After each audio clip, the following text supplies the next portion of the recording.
aadaa Oromoo keessatti ilmoon namaa kun uumama hundaaf bakka kenna, uumama hunda dhageeffata, uumama hunda sirnaan ilaalaa nagahaan jiraata jechuudha. Misooma inni jennu, diinagdee inni jennu kun kana keessaa baha, kana keessaa dhalataa jechuudha. Yoo uumamni hundi nagaa qabaatan kana gochuu beektaa seera raammoo raaratti jedhee raammoo ijaan mul'atuuf ijaan hin mul'anneefi seera tume. Seera mukaa mokonnoo jedhee seera bosonaa fi bineensa bosona keessa jiraatu, ka lafa keessa jiraatu dabalate. Seera dheedaareeraa jedhee yookiin seera maddaa margaa jedhe seera bishaanii fi waan bishaan keessa jiraatu kana hunda uumamaaf bakka waan kennuuf yoo kun hundi eegame misoomni jiraa jechuudha. Yoo kun hundi eegame diinagdeen jiraa jechuudha. Ilaalchi Oromoon diinagdeef qabu isa kana nama sadarkaadhaan qooduun hin jiru gadaa keessa, nama gartuudhaan ka adda qoodu kun gadaa Oromoo keessa hin jiru beektaa. Warra olaanaa, warra jiddugaleessa, warra gadaanaa gabaabaa dheeraan yookiin warra akkasii gosa gadaantu gosa olaantuu jechuun hin jiru. Namooma irratti ijaarame gadaan kun. Nama miti bineensa kaaniifuu jenne miti namooma irratti ijaarame waan ta'eef gadaa keessa wanni akkasii hin jiru jechuudha. Sirni burjaazii sirni akkasii kun gadaa Oromoo keessa aadaa Oromoo keessa hin jiru. Nama kamiiyyuu ta'e gosa kamiiyyuu ta'e biyya kamiiyyuu dhufe aadaaf duudhaa Oromoo kana barbaada jennaan lakkii ati gosa kanaa gosi kun gadaatti makamuu hin danda'u jedhee ofirraa hin deebisu. Sirriitti hubatamuu qaba. Itoophiyaatti gabaa kaapitaalaa eegalame guddisuu fi Ingiliz deeggarsa akka taasistuu ministeerri muummee itti aantu biyyattii Anjeelaa Reenar ibsaniiru. Anjeelaa Reenar egaa damee walta'iinsa diinagdee Itoophiyaa fi Ingiliz irratti xiyyeeffachuun ibsa kennaniin jijjiirama diinagdee Itoophiyaatti mul'ataa jiru kan dinqisiifatamudha jedhanii jiru. Biyyoonni lameen walta'iinsaan hojjechaa jiraachuu eeranii abbootiin qabeenyaa Ingiliz hojiilee investimentii damee enerjii geejjibaa fi kanneen biroo akka cimsanii kan beeksisanii gabaa kaapitaalaa dhiyeenya Itoophiyaan eegaltes daran guddisuuf deeggarsa akka godhanii himanii jiru. Imala teekinooloojii hubannoo namtolcheen Itoophiyaan eegalte dinqisiifatanii jiru.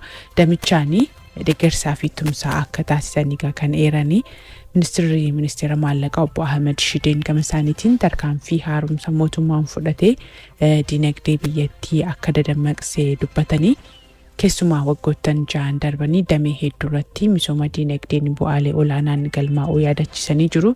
Dhaabbileen misoomaa mootummaa daran bu'aa qabeessa ta'uun diinagdee gumaacha fooyya'aa taasisaa jiraachuu kan kaasanii Itoophiyaan gaa imala guddina saffisaa irratti akka argamtu kan himan obbo Ahmed Shideen mootummaan Ingiliz deeggarsa hojiilee misoomaa garaagaraa irratti taasisaa jiruu fi galateeffatanii jiru. Daayirektarri olaantuun abbaa taayitaa gabaa kaapitaalaa Itoophiyaa Hannaa akka ibsanitti immoo mootummaan damee diinagdee irratti tarkaanfilee fudhachaa jiruun dhaabbileen damichaaf murteessoo akka hundeeffamanii taasiseera jedhaniiru. Haaluma kanaan egaa hojiileen dameewwan guddina diinagdee saffisiisanii hojjetamaa jiraachuu isaatii kan ibsanii hojii raawwachiisaa olaanaanii gabaa qabeenya sanadaa Itoophiyaa Dr. Xalaawun Ismaa'il ammoo mootummaan Ingiliz ka'umsarraa eegalee hanga ammaatti deeggarsa teeknikaa fi kanneen biroo taasisaa jiruu fi galateeffataniiru.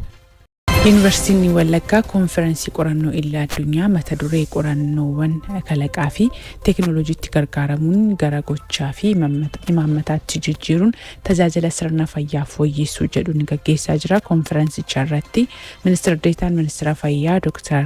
Darajjee Dhugumaan tajaajila wal'aansa fayyaa ceesisuu fi qorannoowwan hojjetamanii kalaqaa fi teekinooloojiin utubuun hojiitti hiikuu gaafata jedhaniiru. Akka biyyaatti immoo tajaajila wal'aansa fayyaa haqqabeessaa fi walqixatee waliin gahuu fi mootummaan gochaa akka jiru dubbatanii ogeeyyiin ogummaan akka ga'ooman sirni bulchiinsa fayyaa akka ammayyaa'u tajaajila fayyaa dijitaaleessuu fi madda faayinaansii tajaajila fayyaa hirkattummaa keessaa baasuun dandeettii biyya keessaan cimsuu irratti xiyyeeffatamuuti kan himani. Pireezidaantiin Yuunivarsiitii Wallaggaa Dr. Tasfaayee Lammaa gama isaaniitiin yuunivarsiitichi qorannoo fi qo'annoo rakkoo furan hedduu hojjechaa akka jiru dubbachuudhaan konferensii kana irratti qorannoowwan adda addaa akka dhiyaatus kaasanii jiru. Konferensiin kun yuunivarsiitiiwwan biyya keessaa fi alaarraa qorattoonni bu'aa qorannoo isaanii dhiyeessaa akka jiran kan ibsame. dhimma bal'inaan ilaallutti gaafa dabarru immoo guyyaa abbaa dhimmaatti kennee tajaajila argatan si'ataa ta'uu kutaa magaalaa Sabbataatti hawaasni waajjira galiitti tajaajilaman himan. Tajaajilli si'ataa fi iftoomina qabu hawaasaaf akka kennamuu fi komiin hawaasni kaasu akka deebi'uuf karooraan hojjechaa jiraachuu bulchiinsi kutaa magaalichaa ibseera. Abarraa Tashoomaa. Rakkoolee ijoo kenna tajaajilaa waliin wal qabatanii mudatanis hiikuun tajaajila si'ataa iftoominaa fi qaqqabummaa olaanaa ta'e mirkaneessuun hirmaannaa hawaasaa cimsuunis irraa eegama. Kutaa magaalaa Sabbataattis hawaasa waajjira galiitti guyyaa abbaa dhimmaa tajaajilamaa jiran dubbifnes haala ittiin keessummeeffamuudhaan tajaajilamaa jiran FM Finfinneetti himaniiru. Tajaajila isaanii baay'ee gaariidha. Yeroo dhufnutti tajaajila argannee deebina. Baay'ee gaariidha. Amma ammaatti guyyaa jira. Yeroo abbaa dhimmaa dhufu hooggansaa iddoo hojjaarratti hin arganna.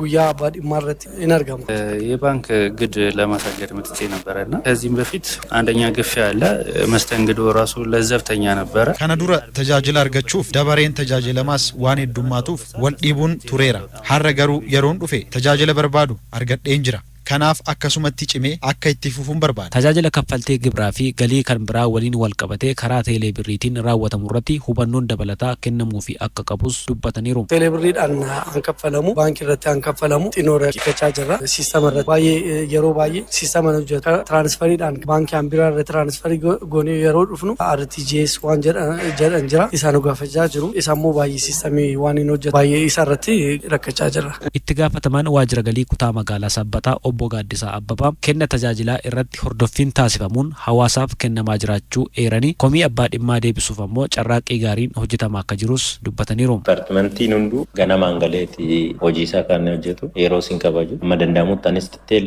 yeroo tokko tokko abbaa dhimmaas nan ta'a keessas bu'ee nan hordofanii nan laalanii bakkeewwan komiin abbaan dhimmaa jirus immediately furmaata kennaa ta'uu deemna. Kan durii caala fooyyee qaba jennee amannan. Tiimiin jiru kun baay'ee waan rakkisumtuu hin jiru hin hojjeta. Kanaaf immoo dirreerraa amma tiimii lamatu jira.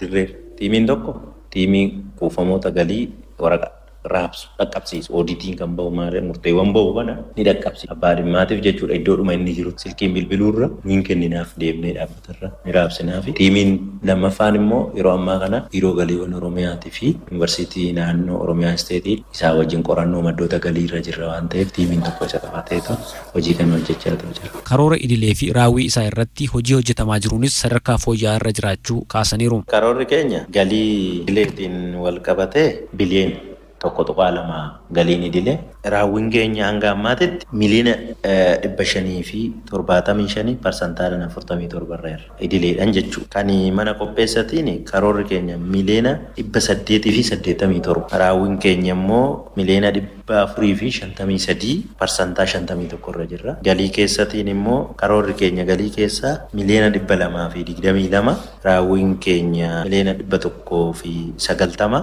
waliigala parsantaa 86 irra jira galii keessootiin.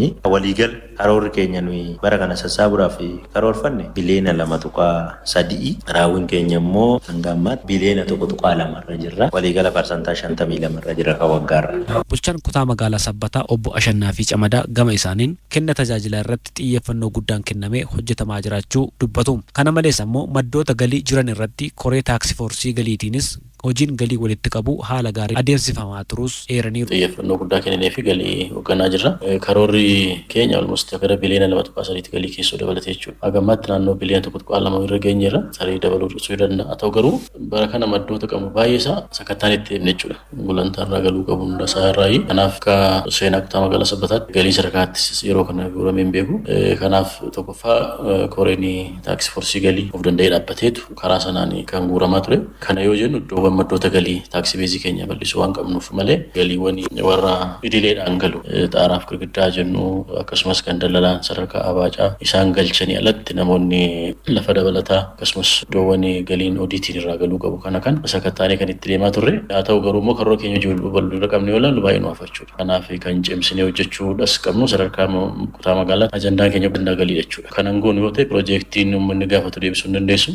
Miindaa hojjetaa kaffaluu waan hin dandeenyeef kutaa magaalaa keenyaatti galii irratti baay'ee hojii baay'ee nu hafa. Iddoo tokkotti yaa'u bal'inaan itti deemuudhaaf yaalleerra. Kanaaf amma sadarkaan irra jiru kana garuu immoo bara bajataa kana keessa karoora keenya uwwisuu qabna jennee kan socho'aa jirru bakka haqni hin jirre bakka dhugaan hin jirre qaroominni hin jiru. Namni sammuun isaa gidiraan guutame qaroo ta'uu hin danda'u. Ofillee fayyadu biyyallee fayyadu jedhamee amanama. Wanni qaroominni kan argamu sammuu dhugaa sammuu qulqulluu keessaa qaroominni ba'a. Beekumsi ba'a. Beekumsi madda. Bakka haqni hin jirre bareedummaan hin jiru jaanna. Bakka haqni hin jiraanne jagnummaan hin jiru jaanna. Namni kan ofitti amantummaa qabaatu kan jagna ta'ee waan tokkorratti xiyyeeffatee hojjetu kan kaayyoo dhaabbateefillee of kennuu danda'u. Sammuu qulqulluu fi bakka haqni jirtu ofitti amantummaanis jirama jedhee amanama. Bakka haqni jirtu tokkummaanis jira jedhee amanama. Kanaafuu tokkummaa kan arbisu maal? Wal amantii dhabuu, wal sobuu, wal shakkuu, sammuun dharaan guutame dhugaa sin argu, rakkina sin argu, fala sin argu. Kanaaf bakka haqni hin jirre bakka dhugaan hin jirre qaroominni hin jiru. Namni sammuun isaa gidiraan guutame qaroo ta'uu hin danda'u.